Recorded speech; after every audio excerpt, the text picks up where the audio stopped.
Paix et joie, frères et sœurs. Je suis Amani Marguerite,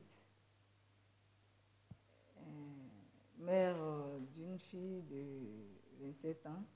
Il y a quelques années, je traversais une période difficile. C'est comme ça que j'ai découvert ce centre de prière dirigé par le frère Mathias Marie de la communauté Mère du Divin Amour. Mais il faut dire que je n'ai pas été régulière. Pendant ces années, je venais de temps en temps. Je n'étais pas régulière. Et dernièrement, j'ai ma nièce qui m'a parlé de la retraite du 17 au 21 juillet 2013. Elle nous a offert cette retraite à ma fille et moi, en insistant qu'il fallait qu'on vienne. Je suis venue à cette retraite surtout pour me ressourcer, pour me fortifier aussi, et puis bon, rencontrer Christ. La souffrance dans ma vie qui a conduit à cette retraite, c'est les différents blocages que nous avons. D'ailleurs, tout le monde a, à certains niveaux de notre vie, nous avons des blocages. Je suis venue spécialement pour des problèmes vraiment personnels, ma fille aussi d'ailleurs. Mais voilà que j'avais oublié aussi d'autres j'avais oublié d'autres compartiments de ma vie. Et c'est là que Christ même m'a montré ce qui était l'essentiel, ou peut-être provenaient tous ces blocages. C'est Jésus même qui a choisi de me faire la révélation et de me délivrer. Donc je suis venue à cette retraite pour surtout présenter toutes mes difficultés à Jésus. Et puis, bon, j'ai eu la révélation. Je suis baptisée depuis l'âge de 12 ans. À l'école des sœurs, déjà, je connaissais Christ. Mais nous ne savons pas prier. Nous ne savons pas ce que le nom de Christ peut faire dans notre vie. Donc nous partons à l'église, nous communions, nous prions, nous sommes confirmés. C'est bien. Mais tant que nous n'avons pas la révélation, nous ne pouvons pas savoir les origines de nos difficultés et puis comment s'en délivrer. Et j'ai eu cette révélation au Mont Horeb par le frère Mathias Marie, d'ailleurs, que je remercie et que je bénis ici. Je bénis aussi son ministère. Parce que c'est là que j'ai eu la révélation. C'est-à-dire, j'ai connu ce que c'est que les origines. Et puis, qu'est-ce que ça peut causer, les problèmes de famille, les problèmes d'origine et tout ça là. D'où peut provenir nos difficultés. Nous n'avons même pas conscience de ce qui s'est passé dans le passé. Et puis, bon, nous continuons comme ça la vie. Or, ces blocages-là, tant que nous ne les levons pas, tant que nous ne les confessons pas, tant que nous ne renonçons pas à toutes ces pratiques, et on est toujours sous la captivité du diable, sans le savoir. Je suis du centre de la Côte d'Ivoire, principalement du pays Baoulé. Je suis une femme Baoulé. Bon, comme tous les peuples, nous avons nos interdits. Nos parents étaient païens, animistes, avant que nous ne devenions chrétiens. Donc il y a des pratiques dans les familles qui pèsent sur nous sans que nous le sachions. Et nous ne savons pas comment les briser. Nous portons ces fardeaux et nous souffrons toute notre vie. Et c'est au Mont Horeb, à cette quarantaine d'ailleurs, que j'ai connu les origines de toutes mes difficultés et j'ai su comment m'en délivrer. J'ai su là qu'avec le nom de Jésus-Christ, dans la foi, je pouvais être délivrée de tous ces fardeaux, briser tout ce qui me pesait dans la vie de tous les jours. Je ne suis pas venue à cette quarantaine spécialement pour ça, parce que c'est un fardeau que je le porte depuis 50 ans, donc qui fait partie de ma vie, que j'ai fini par trouver normal, puisque très tôt déjà, on m'a donné cette charge-là à porter. J'avais pour interdit le totem du riz. Il y avait un totem dans ma famille paternelle qui était qu'on ne mangeait pas le riz. Chez nous, on ne mange pas le riz. Et moi particulièrement, les autres pouvaient de temps en temps tricher, mais moi particulièrement, il m'était formellement interdit.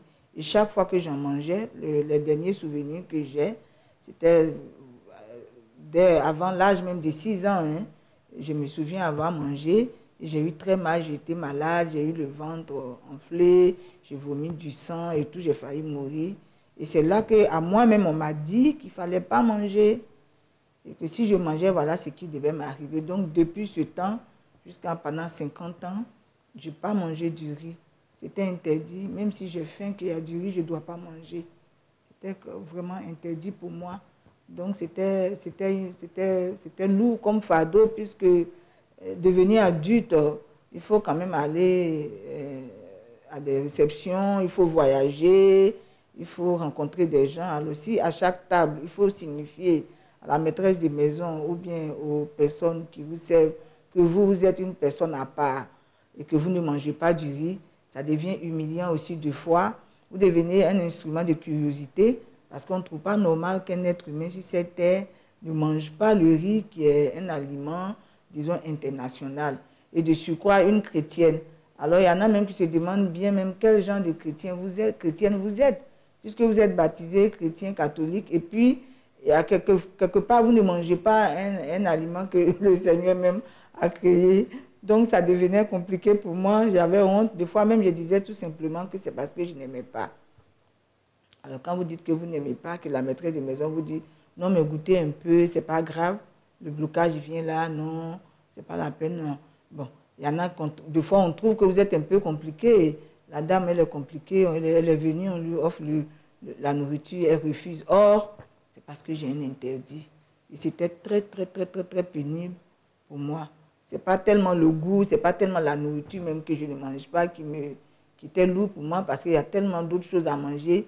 Mais les contraintes que cela imposait, quand vous devez aller à l'étranger, ailleurs, et qu'avant de partir, il faut penser à votre nourriture parce que vous ne savez pas arriver là-bas, qu'est-ce que vous allez manger. Même à la retraite de la quarantaine, j'ai pensé avant de venir, j'avais peur. Je n'ai pas dit, mais ça m'a rassurée quand j'ai su qu'il y a des travailleurs qui pouvaient partir au travail et revenir nous rejoindre le soir. Alors je me suis dit, si on nous sert le riz, moi je vais sortir, aller acheter de la tiéké et puis je viendrai manger. Donc ce n'est pas grave, j'irai quand même à la quarantaine. C'est pour vous dire que c'était vraiment une contrainte. Pour moi, c'était lourd comme fardeau, c'était difficile à porter. Et puis j'ai traîné cela pendant tout ce temps sans savoir justement pourquoi d'ailleurs je ne mange pas, parce qu'on ne vous explique pas. Les parents ne vous disent pas pourquoi on ne mange pas le riz et pourquoi moi particulièrement, je ne dois pas manger, je ne dois pas tricher. Donc c'est à la quarantaine que j'ai eu la révélation. J'ai su qu'il fallait briser tous ces interdits. J'ai su qu'au nom de Jésus, on pouvait être délivré de toutes ces adorations, de tous ces interdits des familles, ces totems et tout ça. Et donc, j'ai renoncé à tout cela. J'ai brisé, comme on le dit, et puis voilà, j'ai été délivrée. Ma délivrance est venue du fait qu'à la quarantaine, on nous sert la bouillie, après le jeûne de la quarantaine, on nous sert la bouillie le soir. Mais à ma grande satisfaction, c'était la bouillie de mil. Donc je me suis dit que Dieu merci, je ne vais pas rencontrer de problème ici. Donc j'étais tranquille. Et puis on nous a fait les enseignements, on nous a parlé de nos origines, on a brisé tous les liens. Et puis pendant les prières, ma fille qui était avec moi, mais un peu plus éloignée, m'a dit « Mais maman, ton truc là. » Et comme moi, je trouvais tellement normal, ce totem, c'était devenu ma vie pendant 50 ans, depuis que je suis enfant. Je ne mange pas le riz et je ne prenais pas ça comme un problème particulier. Mais c'est elle qui m'a dit, mais ton problème, j'ai dit, quel problème? Elle dit, mais le riz là. J'ai dit, ah oui, c'est vrai. Donc j'ai cassé, j'ai brisé, j'ai renoncé, je renonce à ce totem de riz. Je casse avec ce totem de riz, je brise ce totem de riz. J'ai renoncé. Bon, toujours comme tout croyant, pas avec grande foi, mais bon, on le fait quand même parce que je ne peux pas me lancer des fleurs. J'ai cassé, j'ai brisé. Et puis, le Seigneur maintenant, pour me montrer sa gloire et sa puissance, l'avant-dernier jour de la quarantaine, je crois que c'était le vendredi 21, je crois, 3 jours après que nous soyons rentrés, ce jour-là, après avoir renoncé et tout, on nous sert maintenant, on nous dit que non, qu'il n'y a pas de mil et que c'est de la bouillie de riz qui est là aujourd'hui. Alors mon cœur a commencé à battre. J'avais peur. Maintenant, je ne savais pas comment faire. Je regarde tout le monde. Et ma fille est au bout là-bas. Elle aussi, sa furie a changé. C'était une épreuve. On se regardait. Donc, je lui demande, est-ce qu'il faut que je mange? Elle dit, mais moi, je ne sais pas. Alors, comme je connais bien le frère Christian, j'ai cherché à le voir. Je me suis levée de la table. Je suis allée voir le frère Christian du centre, même aussi, mon OREP. Et je lui ai dit, mais mon problème, parce que je lui ai déjà parlé de ce problème, mon problème de riz dont je t'ai parlé, voilà qu'on nous sert du riz. Qu'est-ce que je fais? Il me dit, mais moi-même, je voulais aller acheter le riz pour venir te donner, pour que tu manges ici avant de sortir du centre. Et Dieu même est venu t'inviter. Mange, tu n'auras rien au nom de Jésus. Proclame et mange. Je suis allée m'asseoir, j'ai mangé. Il faut reconnaître que j'avais un peu peur quand même. Et puis bon, le goût ne me plaisait pas trop parce que je ne connais pas. Mais il faut dire que j'avais peur. Ma fille aussi avait peur, mais j'ai mangé. J'ai mangé le riz et puis maintenant, il fallait aller dormir. Bon, on ne dort pas dans la même chambre, ma fille et moi. Et elle est allée dormir, je suis allée. Mais est-ce qu'on a dormi? On avait peur parce que... Est-ce que si je ferme les yeux, je vais mourir? Est-ce que mon ventre va s'enfler? Est-ce que je serai malade la nuit? Parce qu'à coup sûr, si je n'avais pas été délivrée, cette nuit-là ne pouvait pas se passer aussi paisiblement que ça s'est passé. Tout le monde allait se réveiller parce que j'ai mal, j'ai des signes, ce n'est pas possible. Je ne peux pas manger et puis dormir tranquillement jusqu'au matin. Mais voilà que le matin, je me pince, je suis encore vivante.